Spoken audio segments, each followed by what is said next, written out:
आज हम ताकत में हैं, भाजपा ताकत में है, लेकिन आप देख लीजिए दंगे कहाँ दंगे हुए। ये अलीगढ़ शहर तो हमारा दंगों का शहर माना जाता था। अब ये शहर विकास के रास्ते पर चलना चाहता है। बहुत सारा विकास इस शहर का रुका हुआ है। आज जैसे लोग कहते हैं कि ये शहर कटोरा शहर है, ये हम बार बार यही कहते रहे, कटोरा कटोरा। ठीक है, होगा कटोरा, लेकिन यहाँ की समस्या का समाधान तो है ना। पहले कहा जाता था कि रोटी, कपड़ा और मकान। मेरा मानना है कि ये चीज़ें बहुत पीछे रह गई हैं। शिक्षा और चिकित्सा की जो बात करेगा, हमें उसको आगे लाना होगा, तभी हम अपने शहर को एक पूर्ण विकसित शहर बना सकते हैं। जुनून के रूप में लेना पड़ेगा। तो निश्चित रूप से अलीगढ़ में जल भराव की सबसे बड़ी समस्या है, उसका समाधान 1 वर्ष के अंदर अंदर हो सकता है। नमस्कार, आपके साथ मैं हूं आदित्य कुमार। द सच आप देख रहे हैं। द सच आज अलीगढ़ में है और अलीगढ़ में एक ऐसी शख्सियत के पास हम बैठे हुए हैं जो बीजेपी नेता हैं, जो लगभग 27 साल से पार्टी में काम कर रहे हैं, कार्यकर्ता के तौर पर आज एक नेता हैं, अधिवक्ता भी हैं, और उनसे बातचीत हम करेंगे क्योंकि इस बार टिकट की दावेदारी में भी उनका नाम सबसे आगे चल रहा है अलीगढ़ में। और मानव महाजन जी हमारे साथ हैं। मानव महाजन जी, बहुत बहुत स्वागत है आपका। धन्यवाद। सबसे पहले आपका स्वागत मैं करता हूं कि आज आपने मुझे योग्य समझा। वैसे तो मीडिया को मैं सबसे बड़ा लोकतंत्र का हथियार मानता हूं। वास्तव में आज जो भी समस्याएं होती हैं, जब कहते हैं ना आदमी थक जाता है चारों ओर से, केवल मीडिया ही ऐसा सहारा होती है कि जिससे अपनी बात वो कह सकता है और अपनी समस्या का समाधान करा सकता है। तो सबसे पहले तो मैं मीडिया को धन्यवाद देना चाहूँगा। हम अलीगढ़ आए, कल हम अलीगढ़ आए, उसके बाद अलीगढ़ की सूरत भी हमने देखी। साथ साथ विधायक यहाँ भारतीय जनता पार्टी, सांसद भी भारतीय जनता पार्टी से हैं। लेकिन यहाँ जो पानी की समस्या देखी, उस पर तो बात करेंगे, लेकिन पहले थोड़ा आपके बारे में बात करेंगे कि आपने पार्टी कब ज्वाइन की, क्या आपके दिल में ख्याल आया कि भारतीय जनता पार्टी ज्वाइन करनी चाहिए? मैं सन 1994 में कोड़ियागंज अपने गांव में रहता था, तो वहाँ भारतीय जनता युवा मोर्चा से जुड़ा। सन 94 में भारतीय जनता युवा मोर्चा का मंडल अध्यक्ष बना मैं। उसके बाद राजनाथ सिंह जी प्रदेश अध्यक्ष थे, उनसे प्रभावित हुआ। मैं अलीगढ़ यहाँ पढ़ने आया। राजनीति मन में थी, क्योंकि गांव में हमने देखा कि गांव में देखिए, शहरों में तो बहुत सारा तंत्र होता है लोगों की समस्याओं के निपटारे के लिए, लेकिन गांव में आज भी समस्याओं का समाधान नहीं हो पाता है। तो जब मैं गांव से शहर आया तो मेरे गांव के लोग मुझसे मिलते थे, मुझे अपनी समस्या बताते थे, तो मुझे लगा कि बड़ा सही प्लेटफॉर्म है ये अपने गांव के लोगों की मदद करने का।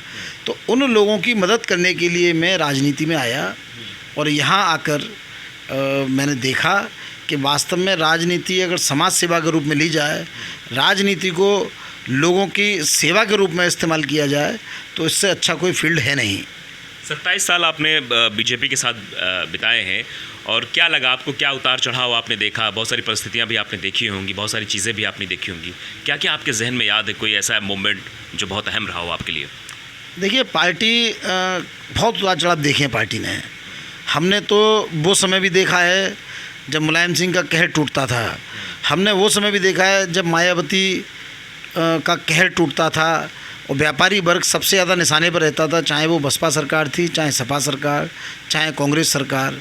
व्यापारियों को ऐसा माना जाता था कि हमारा उत्पीड़न भी होता था और हमको रोने भी नहीं दिया जाता था।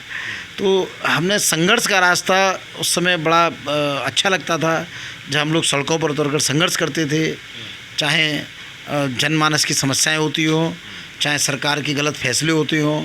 हम लोगों ने कभी भी अपने संघर्ष को कमज़ोर नहीं किया और हम लोग हमेशा संघर्ष करते रहे। तो ऐसे ही बस जुड़ते जुड़ते यहाँ लोगों को देखा मैंने। यहाँ स्वर्गीय कृष्ण कुमार नम्मान जी को देखा। नम्मान जी को शेर अलीगढ़ कहा जाता था, उनसे बड़ा प्रभावित हुआ मैं। नम्मान जी के मैंने कार्यों को देखा। कहा जाता था कि नम्मान जी हर वर्ग के लिए काम करते थे, नम्मान जी डरते नहीं थे। तो उन्हीं की छाप को मैंने अपने ऊपर लिया, तो आज उन्हीं की छाप को लेकर मैं काम कर रहा हूँ, निडर और निर्भीक तरीके से। चलिए, एक सवाल और बहुत अहम हो जाता है। ये हमें सुनने में भी आया, क्योंकि हम घूम रहे थे लगातार, तो ये सुनने में आया कि आप बीजेपी के प्रबल दावेदार हैं 2022 के विधानसभा चुनाव में विधायकी के। तो क्या लगता है आपको कि आप जब मैदान में उतरेंगे तो क्या क्या मुद्दे रहेंगे, और अलीगढ़ को कैसे देखा आपने कि पहले का अलीगढ़ और अब का अलीगढ़? देखिए, मैंने सबसे पहले टिकट 2007 में मांगी थी, जब मैं भाजपा युवा मोर्चा कार्यकर्ता हुआ करता था, महामंत्री था उस समय। उसके बाद 2012, 2017, लेकिन मैंने पार्टी के आदेश को सर्वोपरि माना। पार्टी ने जब मुझको टिकट नहीं दिया पार्टी ने जिसको भी टिकट दिया मैंने उसको तन मन और धन से लड़ाया। ये अलीगढ़ का दुर्भाग्य रहा है कि हम यहाँ लगातार, इस समय संजीव राजा जी हमारे शहर से विधायक हैं, उससे पहले हम लगातार 4 बार शहर विधानसभा को हार चुके। तो मुझे लगा कि यहाँ क्या कमी है, क्या गैप है जिसकी वजह से हम 4 बार विधानसभा हारे। चूँकि इस बार तो मोदी जी की लहर थी, मोदी जी की लहर में सारी पार्टियां बह गईं, लेकिन आने वाला जो चुनाव है वो बड़ा ही कठिन चुनाव है। क्योंकि विपक्ष के पास जब कोई मुद्दे नहीं होते तो विपक्ष हर चुनाव को हिंदू मुस्लिम चुनाव बनाना चाहता है। और मेरा अपना मानना है कि आने वाला समय वो अलीगढ़ को हिंदू मुस्लिम की राजनीति से बाहर निकाल कर। लेकिन एक सवाल मैं टोकना चाहूँगा आपको कि ये आरोप तो बीजेपी पे लगता है कि बीजेपी हिंदू मुस्लिम की राजनीति करती है। देखिए, अगर ये आरोप लगते होते तो जब से 2014 से केंद्र में भाजपा की सरकार है, 2017 से उत्तर प्रदेश में भाजपा की सरकार है, आप दंगे देख लीजिए। आज हम ताकत में हैं, भाजपा ताकत में है, लेकिन आप देख लीजिए दंगे कहाँ दंगे हुए। ये अलीगढ़ शहर तो हमारा दंगों का शहर माना जाता था। मैं आपसे वही कहना चाहता हूँ, आरोप प्रत्यारोप की राजनीति से ऊपर अब से शहर उठना चाहता है। ये बिल्कुल सच्चाई है कि जितना ऐतिहासिक ये शहर है, जितना पौराणिक ये शहर है और जितना पोटेंशियल इस शहर में है, व्यापार की दृष्टि से भी, धार्मिक दृष्टि से भी, पर्यटन की दृष्टि से भी, भौगोलिक संरचना की दृष्टि से भी, उतना विकास यहाँ पर नहीं हो पाया है। और मैं जब लोगों में घूमता हूँ तो मैंने महसूस किया है कि अब ये शहर सांप्रदायिकता को आगे पीछे छोड़ना चाहता है, सांप्रदायिकता से आगे बढ़ना चाहता है और अब ये शहर विकास के रास्ते पर चलना चाहता है। बहुत सारा विकास इस शहर का रुका हुआ है। आज जैसे लोग कहते हैं कि इस शहर कटोरा शहर है। अरे एक बात बताइए, लोहे का भी कटोरा अगर ठठेरे के हाथ में आ जाए, ठठेरा आप जानते होंगे जो बर्तन बनाता है, अगर उसके हाथ में आ जाए तो वो भी उसको सीधा प्लेन कर देता है। तो फिर इस कटोरी की क्या औकात है। ये शहर हमारा है, ये हम बार बार यही कहते रहें कटोरा कटोरा। ठीक है, होगा कटोरा, लेकिन यहाँ की समस्या का समाधान तो है ना। जब हम चांद पर पहुँच सकते हैं, जब हम अंतरिक्ष पर अपने यात्री भेज सकते हैं, पर्यटक भेज सकते हैं, तो हम छोटे से कटोरे को सीधा नहीं कर पा रहे। हमें कटोरे में छेद ही तो करना है। आप एक कटोरे में पानी भरा हुआ है, उसमें छेद करके वो पानी तो नीचे डालना है, बस इतना काम है। बाकी इस शहर में विकास की अभी बहुत सारी गुंजाइश हैं। देखिए, चाहे स्वास्थ्य सेवाएं हों, आज की सबसे बड़ी आवश्यकता है जनता की। पहले कहा जाता था कि रोटी, कपड़ा और मकान। मेरा मानना है कि ये चीज़ें बहुत पीछे रह गई हैं। अब शिक्षा और स्वास्थ्य जो है किसी प्रदेश को महान बनाता है। शिक्षा और स्वास्थ्य किसी प्रदेश को महान बनाता है। और आज व्यक्ति की सबसे बड़ी आवश्यकता, मैं एक उदाहरण लेता हूँ। एक मज़दूर व्यक्ति होता है, वो रिक्शा चलाता है, रोटी कमा लेता है, वो अपनी कपड़ा भी खरीद लेता है, साधारण जीवन जीते जीते उसका जीवन निकल गया। उसके पिताजी ने भी रिक्शा चलाया, उसके बाबा ने भी रिक्शा चलाया। लेकिन आज जो नई पीढ़ी है, ये इंटरनेट का युग है। आज वो चाहता है कि मेरा बच्चा रिक्शा ना चलाए, मेरा बच्चा पढ़ लिख कर कुछ करे। और यही चीज़ है कि उस व्यक्ति को आज भी शिक्षा के क्षेत्र में, अच्छे विद्यालयों में केवल सपना ही बनकर रह जाता है। या तो वो कर्ज लेता है, पूरे ज़िंदगी भर कर्ज में डूबकर अपने बच्चे को पढ़ाता है, या बच्चा को इतना प्रतिभाशाली होता है कि उसको तमाम लोग मदद करके आगे बढ़ाते हैं। लेकिन इन सब के बावजूद एक आम आदमी के लिए शिक्षा और चिकित्सा सबसे बड़ी चीज़ है। चिकित्सा के क्षेत्र में तो देखिए काम हुआ है। मुझे कहने में कोई वो नहीं है कि आयुष्मान कार्ड और जो हमारी हेल्थ व्यवस्था सुधरी है, लेकिन अभी बहुत सारी गुंजाइश है। सबसे बड़ा किसी भी देश को आगे बढ़ाने के लिए शिक्षा बहुत ज़रूरी है। और मेरा मानना है कि शिक्षा के क्षेत्र में बहुत काम अभी बाकी है जो होना चाहिए। चुनौतियाँ, ये सवाल क्योंकि अब ये लेना चाहेंगे कि आप मैदान में, हम ये समझ लें कि आपको टिकट मिल गया, क्या क्या मुद्दे रहेंगे आपके अलीगढ़ को बेहतर बनाने के लिए? क्योंकि अलीगढ़ में जो पहला सवाल मैं करने वाला था, लेकिन फिर मैंने आपके उस कैरियर पे थोड़ा आ गया कि वो सवाल बहुत अहम हो जाता है कि अलीगढ़ में पानी की निकासी कोई व्यवस्था नहीं है, लोगों की गाड़ियाँ ख़राब हो जाती, गाड़ियाँ फंस जाती। तो आपको क्या लगता है कि क्या क्या आपके मुद्दे रहेंगे? चुनाव मैदान में उतरेंगे, किन किन मुद्दों पर जनता से बात करेंगे, इंटरेक्ट करेंगे? देखिए, सबसे पहले तो आपको बता दूं, मैं पार्टी का एक दावेदार हूं। और भारतीय जनता पार्टी ही एक ऐसी पार्टी है जहां पर एक आम कार्यकर्ता को भी टिकट मांगने का अधिकार है। हमारे यहाँ वंशानुगत नहीं चलता, जातिगत नहीं चलता। अगर मैं पार्टी के लिए काम कर रहा हूँ तो मुझे अधिकार है और पार्टी इस योग्य समझेगी तो मुझे टिकट देगी। लेकिन मैं इतना विश्वास ज़रूर दिलाता हूँ कि पार्टी मुझे अगर टिकट देती है तो मैं जनता के सहयोग से अलीगढ़ की सूरत को बदलना चाहता हूँ। जल भराव का मैंने भी कई बार सुझाव दिया है बैठकों में कि रेन वाटर हार्वेस्टिंग के ज़रिए इस पानी को हम ज़मीन पर उतार सकते हैं, ज़मीन में उतार सकते हैं। हमारी 2 समस्या हल होंगी। सबसे पहली समस्या तो हमारी जल भराव से मुक्ति मिलेगी। दूसरी चीज़, हमारा वाटर लेवल भी बहुत ऊंचा होगा, जो अलीगढ़ में कहीं कहीं 300 फुट तक वाटर लेवल चला गया है। तो इसके लिए एक बहुत बड़े प्लान की आवश्यकता है। देखिए, जुनून होता है, जुनून के बिना कुछ नहीं होता। हमने वो समस्याएं देखी हैं कि जब आदमी लग जाता है, चाहे देखिए हिम्मती नंदन बहुगुणा जी हैं, ऐसे अनेक, चाहे अन्ना हजारे जी हैं, मैं जानता हूँ, मैंने इनको देखा है कि जब ये किसी चीज़ के पीछे पड़े तो उस काम को करके माने हैं। तो मेरा अपना स्पष्ट मानना है कि यदि हम इस समस्या के पीछे पड़ेंगे सारे काम छोड़कर, तो निश्चित रूप से इस समस्या का समाधान अलीगढ़ में दिमाग की कोई कमी नहीं है। अलीगढ़ में AMU, जहाँ का दिमाग पूरी दुनिया में काम करता है, अलीगढ़ में दिमाग बहुत है। बस केवल इच्छा शक्ति की आवश्यकता है। हमको एक कहते हैं ना, हमको एक जुनून के रूप में लेना पड़ेगा। तो निश्चित रूप से अलीगढ़ में जल भराव की सबसे बड़ी समस्या है, उसका समाधान 1 वर्ष के अंदर अंदर हो सकता है। चुनौती आपकी किससे रहेगी, किससे आपकी फाइट रहेगी? देखिए, उत्तर प्रदेश के आपने चुनाव देखे हैं। उत्तर प्रदेश में सही बात तो ये है कि दूसरे नंबर की लड़ाई के लिए कई पार्टियां लड़ रही हैं। समाजवादी पार्टी है, बसपा है, कांग्रेस तो अगर है ही नहीं कहीं। तो हमारा मुकाबला किसी से इसलिए नहीं है क्योंकि अब मेरी मुसलमानों में भी बात होती है। मैं मुस्लिमों में भी बहुत जाता हूँ, मेरे बहुत अच्छे मित्र भी हैं वहाँ पर। तो मेरी मुस्लिम मित्रों से भी बात होती है। उनका कहना ये है कि मानव जी, अब हिंदू मुस्लिम मुद्दा तो मंदिर का था, मंदिर अब बन रहा है। बोले देखिए, पूरे देश ने कहीं विरोध नहीं किया, क्योंकि अब नई पीढ़ी इस झगड़ों में नहीं पड़ना चाहती। नई पीढ़ी को अब चाहिए मोबाइल, कार, घर, ऑफिस। उसको हिंदू मुस्लिम से मतलब नहीं है, उसको मंदिर मस्जिद से मतलब नहीं है। लेकिन मुस्लिम बड़ा नाराज़ है, मैं टोकूंगा आपको, वो क्योंकि ये जनसंख्या नियंत्रण कानून जो लाया, उन मुस्लिमों का साफ तौर पे कहना है कि हमें जनसंख्या को कम करने के लिए लाया गया, ख़ास तौर पे हमें टारगेट किया गया।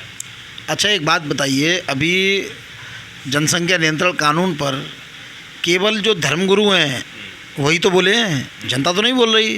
क्योंकि धर्मगुरुओं का, उनका तो धंधा ये है भाई, धर्मगुरुओं को जब तक वो ऐसी बातें नहीं कहेंगे, लोग उनको फॉलो कैसे करेंगे। लेकिन सही मायनों में आज आप चले जाइए, मैं आपको अलीगढ़ शहर का उदाहरण देता हूँ। आप यहाँ से पुल शुरू होता है, पुल से आप दाईं ओर चले जाइए, पुराना शहर है, बाईं ओर चले जाइए, नया शहर है। आप देख लीजिए, जब भी दंगा अलीगढ़ में होता है पुराने शहर में होता है, जल भराव होता है पुराने शहर में होता है। आप नए शहर पर चले जाइए, क्यों? आपको वहाँ कोठियाँ मिलेंगी, आपको सब पढ़े लिखे लोग मिलेंगे। क्यों मिलेंगे? 1 बच्चा या 2 बच्चे। वो जानते हैं कि बढ़ती आबादी कहीं ना कहीं बंटवारे का काम करती है। 6 बच्चे होंगे तो कमाई 6 बच्चों में बटेगी, 2 बच्चे होंगे तो कमाई 2 बच्चों में बटेगी। आदमी कैरियर बनाने के लिए गंभीर होता है। तो आप आज चले जाइए इधर, आप AMU साइड में चले जाइए, तमाम AMU के प्रोफेसर हैं। ये लोगों को समझ में आ रही है कि जितना भी मूर्ख बनाया गया है, चाहे वो CAA कानून को लेकर, चाहे जनसंख्या नियंत्रण कानून को लेकर, चाहे राम मंदिर को लेकर, केवल जो बिना पढ़े लिखे लोग हैं केवल उनको मूर्ख बनाया गया है। लेकिन एक मैं टोकूंगा यहाँ आपको, मुनव्वर राना साहब को आप जानते होंगे, मशहूर शायर हैं। उन्होंने कहा कि 3-4 बच्चे तो पैदा करने चाहिए, क्योंकि अगर एक कोरोना मर गया, एक्सीडेंट में मर गया, तो कोई ना कोई होना चाहिए ना कंधा देने के लिए। दरअसल मुझे लगता है कि मुनव्वर राना साहब शायर तो बहुत बड़े हैं, लेकिन हो सकता है कभी कभी वो कुछ अपना नशा वसा कर लेते हों, तो नशे में कह गए होंगे। हालांकि मुनव्वर राना से पूछिए उनके कितने बच्चे हैं, उनको ये सोचना चाहिए। वो अपने, देखिए, हम यदि कौम की बात करते हैं, हमको अपने कौम की भलाई की बात करनी चाहिए। आज यदि 2 बच्चे होंगे तो हम 2 बच्चों को अच्छी तालीम दे सकते हैं, अच्छे उनको सुविधाएं दे सकते हैं। और वहीं आज जितनी कमाई व्यक्ति की है, इस कोरोना काल में तो लोगों की कमाई भी कम हुई है। आज वही परिवार तो आज सुखी है इसके जिसका छोटा परिवार है। आज कोरोना काल उन परिवारों पर कोई असर नहीं डाल पाया। और रही देखिए दुर्घटना वाली बात, तो ये तो मुनव्वर राणा साहब आप शायर हैं, बहुत बड़े शायर हैं। रावण की तो कितना लंबा चौड़ा ख़ानदान था। रावण की तो एक कहावत भी थी, 1 लाख पूत 1.25 लाख नाती, ता रावण अगर दिया न बाती। तो उन्हें उदाहरण से सीख लेनी चाहिए कि यदि वो ऐसा सोचते हैं एक बच्चा उसमें मारा गया, एक बच्चा उसमें मारा गया, तो रावण के तो 1 लाख पूत 1.25 लाख नाती थे। आज उसका नाम लेने वाला कोई नहीं है। प्रभु श्री राम के 2 पुत्र थे, आज उनका नाम पूरा संसार लेता है। तो ये बेकार व्यर्थ का तर्क है। जो आया है वो जाएगा, ये उनको सोचना चाहिए। बहुत बड़े शायर हैं, लेकिन कुछ हो सकता है कि नशा वशा करके उन्होंने कह दिया हो ऐसी बात। चलिए अब आखिरी सवाल पे आएंगे, क्योंकि समय का थोड़ा अभाव है आपके पास भी और हमारे पास भी। तो ये आखिरी सवाल ये है कि अलीगढ़ शहर के लिए आप क्या संदेश देना चाहते हैं? मैं सबसे बड़ा संदेश तो अलीगढ़ शहर के लिए देना चाहता हूँ कि अलीगढ़ बहुत बदनामी झेल चुका है।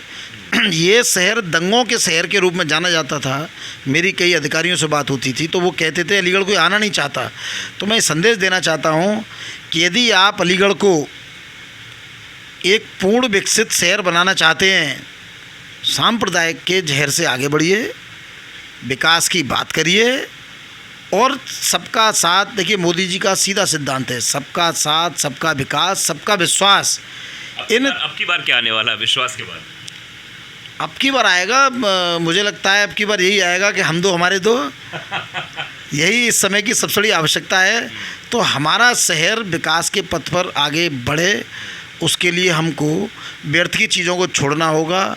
हमको ऐसे मुद्दों पर बात करनी होगी जो मुद्दे आम जनता के हित में हैं, जो मुद्दे 4-10 लोगों के हित के लिए नहीं, जो आम जनता के हित के मुद्दे हैं।